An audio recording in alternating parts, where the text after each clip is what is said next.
49ers have some decision to make. Mm. Javon Kinlaw might be one in 2023, but moving forward just a little bit right now, San Francisco is right now at 19 million in cap space. They also have to extend Nick Bosa this offseason. We'll see what happens with Christian McCaffrey's contract, but they've got some moves to make. While 7 of their players are making or 6 or 7 of their players, all of their big contracts are really, really up there in cap space. Do you think San Francisco is going to be faced with the tough decision, or do you envision they try and do the restructure gambit one more time, push all that money back, and go all in next year as well? I think they're going to be faced with some tough decisions. And I think the first guy I'm looking at is Eric Armstead. They just signed Javon Hargrave. They're going to extend Nick Bosa. That's a lot of money tied up in 2 defensive linemen. And remember, they didn't want to sign DeForest Buckner. I don't think they wanted to have all that money tied up in just a few D linemen.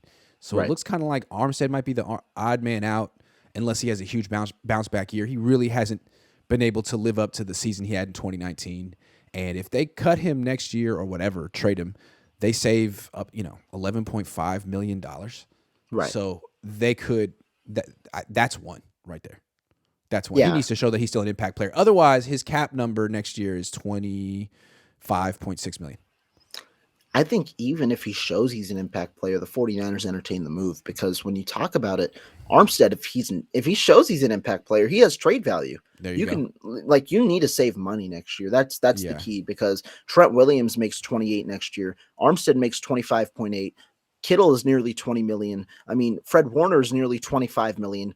Deebo Samuel's nearly 28.5 million, and then Hargrave himself makes 15, and Charvarius Ward after the restructure makes nearly 18. Those are players near 20 million, and they're all a big part of your core. You've got several decisions to make, and I mean, some of those players are locked in, right? Some of those players you definitely keep. Maybe Trent Williams retires, and maybe that changes something. Or maybe the 49ers look to move Deebo Samuel or something. But there are definitely, I think, going to be at least 1, maybe even 2 major players on this team that might end up being moved on, because Brandon Ayuk as well has an extension due coming up probably next offseason.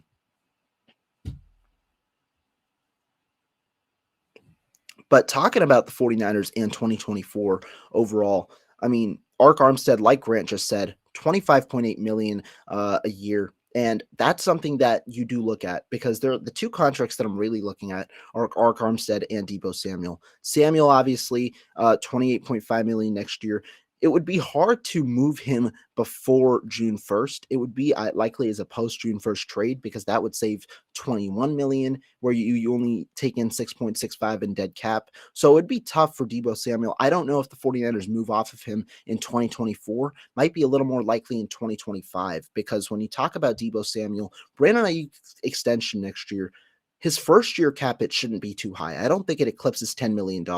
But overall, his second years of that deal, that's where the cap hit really skyrockets. And so to me, I think when you talk about Deebo Samuel and Brandon Ayuk, it's going to be unfeasible to have 2 contracts upwards of $20 million a year in that second year of the deal. So I think Deebo Samuel is the guy who they move on from, not in 2024, likely or in 2025. But Armstead, I think he's the clearest guy to potentially move on from in 2024, because he's the guy who you save the most money from out of the core group of guys, who is a likely player to be moved on from. I don't think Charvarius Ward gets moved on from after the restructure this year. Kittle still makes a good amount of money. You save about $9 million. You save about half of his contract if you move on from him. And I mean, Fred Warner, you won't save any money after the restructure. So there are a lot of different players. I think Hargrave's here next year. I think Warner's here next year. I think Charvarius Ward's here next year. But because these guys are here, I think that requires, the 49ers to get back into making some of these tough decisions. And so that's the tough one. I got one. Use check. Go for it. They use check. They say $5 million if they release use check next year. He's 33 years old. They give him the ball like once a game. He's a good player. They don't use him. I agree. And I mean, I think that this year, I know we talked about positions in the draft earlier. This year might be the year where they go after another fullback. I know there's a guy by Jason the name Poe. of Hunter. Yeah, Poe. Hunter Luepke in the draft. Poe might be an interesting name. I mean, I think they try and experiment a little bit, or figure out different ways. Ross Dwelly in the fullback role. No, I love how they keep bringing back Ross Dwelly, but they never use him. Him and Juszczyk. They gave him $700,000 guaranteed too. That was funny. Good for Ross. Good I for mean, yeah, Ross. One day like he'll be able to tell his kids he was in the league for 10 years and be like, so let me see your highlights. He's going to be like, what do you mean? What are you talking about? Highlights? What? hey, he means the practice highlights where he, That's true. behind closed doors when the One media's on not there. ones. I think that One on that's where ones. Kyle really unleashes Ross Dwelly. You've seen him in the one on ones. Yeah, I mean he The most wins. difficult. He catches the He damn wins. ball. He wins. Yeah, it's It's just ridiculous because he runs like the slowest. He's like an offensive lineman running up the field, and all of a sudden he does this little and wins. I don't understand. I don't know. Ross Dwelly's funny, man. I love that guy. Yeah, But no, yeah, I think you bring up Kyle Juszczyk. I think he's a very good option, right? This year you won't move him. But next year, right? That's where that cap hit. You save about 5 million, like Grant said. You lose about 2.5. But I mean, for a 33-year yeah. old at a position where you really want to pay a fullback $7.6 million? I don't think that makes sense. No, trading Debo doesn't work either. You don't really save much. You save about $7 million if you trade him Right. next year, and you get 21 million in dead cap. So I've seen some people be like, "Hey, if you got to choose between Debo and Ayuk, they already chose." I agree, but the one thing I did say when you were gone about Debo Samuel, I think he's a likely move in 2025. Maybe an extension, but I Okay. think he's a move in 2025. I just don't think it's feasible with this team to roster two 20 million a year wide receivers. I like Brandon Ayuk more. I think he's the better option. And in 2025, the reason I say it, Ayuk's extension hits next year. The first year of those extensions are mainly Right. under $10 million. So you can have True. Debo at 28 True. million, Ayuk at 9 million, and average it out because those two are worth 37 million combined. But the next year, when I think that's Samuel's last year, that's where it is. Do Go you for it. really want to spend that much money on two wide receivers? Though I mean, that's a lot on wide receivers. Like, I mean, I know you can do it if you don't have an expensive quarterback, but man, I'd rather spend it on offensive linemen. I understand. I'm just Yeah, saying, no, I it's know. it's way easier to find wide receivers. It's so easy to find wide receivers. I think it's good to spend on one wide receiver. I don't think it's good to spend on two. Agree. So the way Agree. that I like it structured is you don't the first year of Ayuk's due, you're not really spending too much. So you won't spend too much with Samuel and Ayuk combined. I think you could spend like especially with the rest of the room being cheaper on 1 million plus deals, five wide receivers worth 38-40 million dollars. I don't think that that's too bad. The second year though, Hmm. I don't expect Debo Samuel to be on this team in 2025. I think that he gets moved when both of those contracts are going to be pretty expensive. I think he gets moved then because then when you move off of him in his final year, the cap hit isn't too hard for him to be moved. Yeah, that makes sense. That makes sense to me. Right. Anyone else that they could get rid of next year? Save a little money. I mean, the one that I was thinking about that you may Trent Williams retiring. Trent Williams could retire. I mean, that saves you like 12, 13 million. It leaves you with a good dead cap hit, but it saves you 12, 13 million. And I mean, I think that they might be hedging their bets for it, if we're being honest, because if Trent Williams retires next Yeah. year, let's say the Niners win the Super Bowl, Trent Williams retires, you get a good amount of money there. Yeah. You might go after a tackle in free agency. You absolutely need to. I mean, it's funny how we kind of pinpointed that the Niners have one tackle on their team right now. They need a lot of tackles. They don't even know what they're going to get. Like, what happens when Trent Williams misses 3 games this year? What do they do? Who's the left tackle now? With Colton McKivitz on the right tackle, was on the right side. That is Is it Jalen Moore? right. That's a good. I mean, I hope not, but like we'll see. That's a good. The third tackle matters on this team. Trent Williams doesn't play 17 games a year. No, Generally. yeah, you're right. I mean, we don't know what Colton McKivitz is going to do. We've never seen him play in a 17-game season either. Good point. He started 5 games. Right, right. And I mean, And what a 5 games they were. I'm sorry.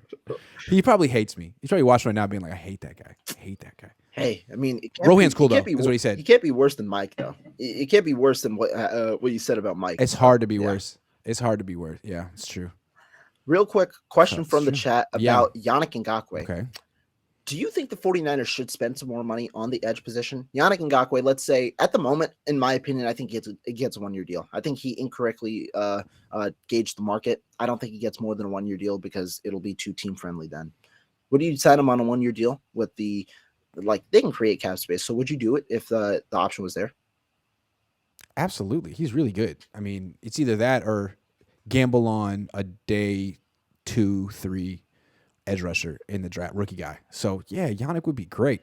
I just get the feeling that the Niners are going dirt cheap in free agency now because they don't want to sacrifice any comp picks from here on out. So That is they fair. might wait around. Yeah. They might wait around that if Yannick is like signs for the minimum, but I don't think he will. I No. don't think he will. Uh, No. to me, I think it's Good definitely player though. interesting because Yannick Ngakoue, I mean, like you said, good player. Comp pick though, that's the most interesting part to me. I think they Yeah. might, if they wait a little bit, go after a guy like Leonard Floyd maybe, because he got Yeah. released. He won't. You, He'd be you perfect. don't get a comp pick out of him. You don't lose a comp pick out of him, and so he got released. Those type of players. I mean, I think 49ers might be a little more into that market because there are a couple of players that fit that market right now. That's exactly what they're gonna do, and explain that to the people because I don't even know if I don't even know how that works. It's the difference between becoming a free agent and getting cut. Yeah. So if you become a Yeah, free agent, like if your contract expires at the end of before the new league year, like that, then you're like eligible to be a McGlinchey. part of the yeah, exactly. So McGlinchey will net the Yeah, 49ers a third round pick this year. Jimmy Garoppolo, his next year. contract to Javon Yeah, Hargraves, both of those cancel out. So those are out. right. But if you get released, your contract wasn't over, you get released, you aren't a part of the compensatory formula. So the 49ers can Right. go out and sign every player that was released and not lose a single comp pick. That's how it works. That's where they're looking. Then it won't be Yannick. It'll be Leonard Floyd if it's anyone. Yeah. And I know I've heard that they've been on Yannick Ngakoue earlier in free agency. The only thing is they've now kind of in my opinion, they've pivoted a little bit. They went out and signed Cleveland Farrell after the Ngakoue kind of news was there. They went out and signed Cleveland Farrell. They now signed Austin Bryant. It seems like they're pivoting a little more to the rotational pieces, the more depth route. Because if you sign Yannick Ngakoue, you're putting your chips into Ngakoue, understanding that he's going to cost a good amount of money. He's going to cost you probably $10 million. Also, they did spend a second round pick on Drake Jackson last Correct. year. They can't give up on him right away like they gave up on Trey Lance. Just kidding. No, like I got to give him a chance. They can't just. I think if you sign Yannick Ngakoue, then it's like, well, what is Drake Jackson doing here? No, What's the role for that's him? true. That's Yeah, definitely true. yeah, yeah. Real quick, another question. Do the 49ers need to free up cap space to sign their anticipated rookies in the draft? I mean, if we're being honest, not really. I think No. it's $11 million if I remember correctly for their caps for what the draft class is costing. But you guys also have to understand, at least with the top 51 formula, the minimum contract is $1 million, and the 49ers will have those minimum contracts. So overall, the amount of cap space they really need is about $2 to $3 million for the to sign the class at least. And they're going to have Yeah. that. Additionally, you're going to extend Nick Bosa at some point this offseason. You're also going to restructure in a way Christian McCaffrey's deal, or they have the ability to, because he has no guaranteed Mhm. money on that deal. So you can lower you could do the regular restructure or figure out a new contract terms in general. So those two moves are still at their disposal. And the other thing, you don't have to worry about the timeline because these rookies they can go unsigned up until training camp. They have to be signed by training camp to play, but they can go unsigned up until training camp and you can still be fine. So I don't worry too much about the rookie class. True. Yeah. Don't. And there's no first round pick. There's going to be no controversy. These are all guys who are making like the minimum. Yeah, agreed.